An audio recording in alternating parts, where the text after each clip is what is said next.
मरने के बाद क्या होता है?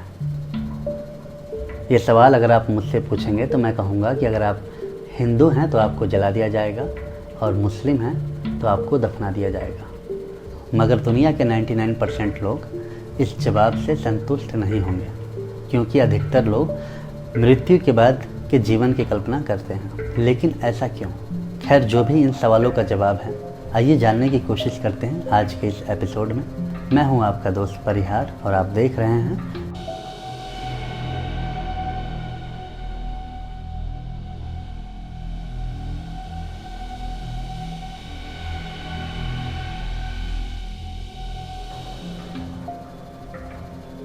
दोस्तों, ये पहला एपिसोड है मेरे चैनल की इस सीरीज का, जिसका नाम है मेरे मन की बात। और इस सीरीज की जो भी वीडियोस होंगी उन सभी में मैं अपने सिर्फ अनुभव शेयर करूंगा। मेरे विचार मेरे अपने हैं, इसे किसी भी धर्म के साथ ना जोड़ा जाए। साथ ही किसी भी धर्म या किसी की आस्था को ठेस पहुंचाना मेरा मकसद भी नहीं है।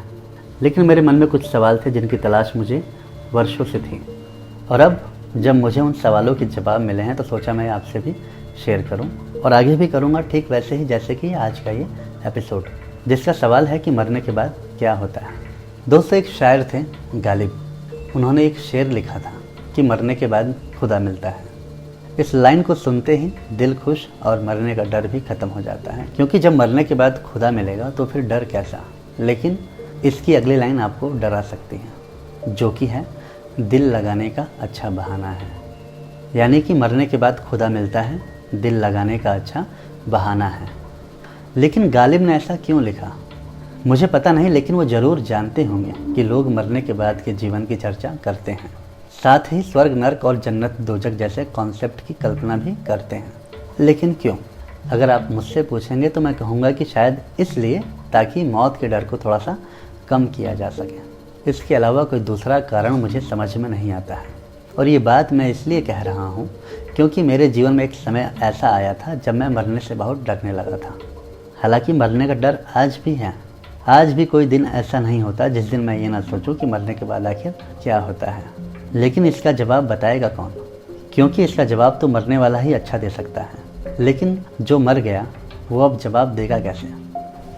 लेकिन क्या मरना ज़रूरी है? क्या हम अमर नहीं हो सकते हैं? और ये दूसरा सवाल है जो मेरे मन में तब आया जब मैं 12वीं क्लास में पढ़ता था। और इस सवाल का जवाब दिया था एक बुज़ुर्ग ने, जो मेरे घर के पास रहते थे। यहाँ थे शब्द का इस्तेमाल इसलिए हुआ है क्योंकि अब वो इस दुनिया में नहीं रहे हैं। और जब मैंने उनसे कहा कि मैं मरना नहीं चाहता हूँ, इसका कोई उपाय बताइए, तो उन्होंने मुझे बताया था कि एक बैकुंठ नाम की जगह है जहाँ पर कोई नहीं मरता है, वहाँ के लोग अमर हैं। ये सुनकर मैं बहुत खुश हुआ और उस जगह का एड्रेस पूछने लगा, क्योंकि ये बैकुंठ शब्द मेरे लिए नया था। वो मुस्कुराए और मुझे समझाया कि वहाँ पर हर कोई नहीं जा सकता है, केवल वही इंसान जा सकता है जिसे मोक्ष मिला हो। अब ये मोक्ष क्या है? ये शब्द भी मेरे लिए नए थे। मैंने उनसे पूछा कि मोक्ष कहाँ मिलेगा, तो उन्होंने मुझे किसी गुरु की शरण में जाने की सलाह दी, जैसे कि वो गुरमीत राम रहीम सिंह की शरण में जाया करते थे। और ये वही बाबा हैं जो आजकल बलात्कार जैसे केस में जेल की हवा खा रहे हैं। खैर, उनके कहने पर और मोक्ष की तलाश में मैं भी बाबा राम रहीम की शरण में चला गया और अपने आसपास के होने वाले सत्संग में जाकर भजन कीर्तन करने लगा। और इस बात से मेरी माँ थोड़ा नाराज़ रहा करती थी। वो कहती थी कि सत्संग में जाने का तेरा समय अभी नहीं हुआ है, जब बूढ़ा हो जाएगा तब जाना। लेकिन सत्संग में जाने वाले सभी बुजुर्ग मुझे देखकर बहुत खुश हुआ करते थे और कहते थे कि तेरे ऊपर गुरुजी की बहुत कृपा है, शायद इसलिए तू इतनी कम उम्र में सत्संग में चला आया।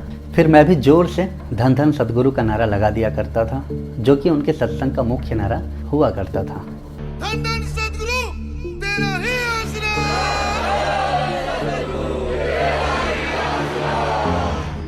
ठीक उसी बीच छत से गिरने के कारण एक लड़की की मृत्यु हो गई, जिसका पूरा परिवार उस सत्संग का हिस्सा था।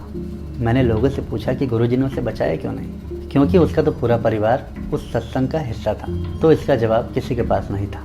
लेकिन मुझे एक दूसरी चीज़ के बारे में पता चला। मुझे बताया गया कि गुरुजी उसकी आत्मा को अपने साथ ले जाएंगे और उसे अब बैकुंठ धाम में जगह मिलेगी।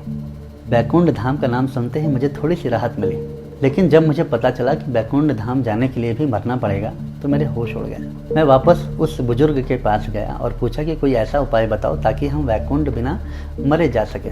तो उन्होंने कहा कि ऐसा कुछ भी नहीं है, मरना तो पड़ेगा ही। उसके बाद ही तुम्हारी आत्मा तुम्हारे कर्म अनुसार स्वर्ग, नरक या फिर बैकुंठ धाम में चली जाएगी। और फिर उसी दिन से मैं इस सवाल के जवाब की तलाश में लग गया कि मरने के बाद क्या होता है। यहाँ तक कि एक आश्रम में जाकर मैं 1 साल रहा, आश्रम की सेवा की, लेकिन मेरा सवाल ज्यों का त्यों बना रहा। लेकिन जब ये सवाल मैंने खुद से पूछा तो मुझे जवाब मिला कि मरने के बाद अगर आप हिंदू हो तो आपको जला दिया जाएगा, और आप मुस्लिम हो तो आपको दफना दिया जाएगा। और इससे ज़्यादा इस दुनिया में और कोई कुछ नहीं जानता होगा, और अगर जानता होगा तो शायद मेरी मुलाकात उससे ना हुई हो। खैर, मेरे मन ने जब ये जवाब दिया कि हिंदू को जला और मुस्लिम को दफना दिया जाता है, तो उसके साथ एक और जवाब मेरे मन ने दिया। मेरे मन ने कहा कि जलाया या दफनाया तो तुम्हारे शरीर को जाता है, तुम्हारी आत्मा या रूह को नहीं। अभी आत्मा और रूह क्या है, और मैं इसकी तलाश में भी निकल गया। लेकिन उसका जवाब देना इस एपिसोड में थोड़ा सा मुश्किल है, क्योंकि एपिसोड काफ़ी लंबा हो जाएगा। इसलिए आत्मा क्या है उसके ऊपर मैं एक नया एपिसोड लेकर जल्दी आऊँगा, या हो सकता है जब आप ये वीडियो देख रहे हो तो दूसरा एपिसोड भी आ गया हो। इसलिए ऊपर आई बटन और नीचे डिस्क्रिप्शन चेक करना ना भूलें। साथ ही आपके मन में भी कोई सवाल या सुझाव हो तो उसे कमेंट जरूर करें, और ऐसे ही मज़ेदार एपिसोड्स के लिए देखते रहें आपका अपना चैनल साइबर सिनेमा।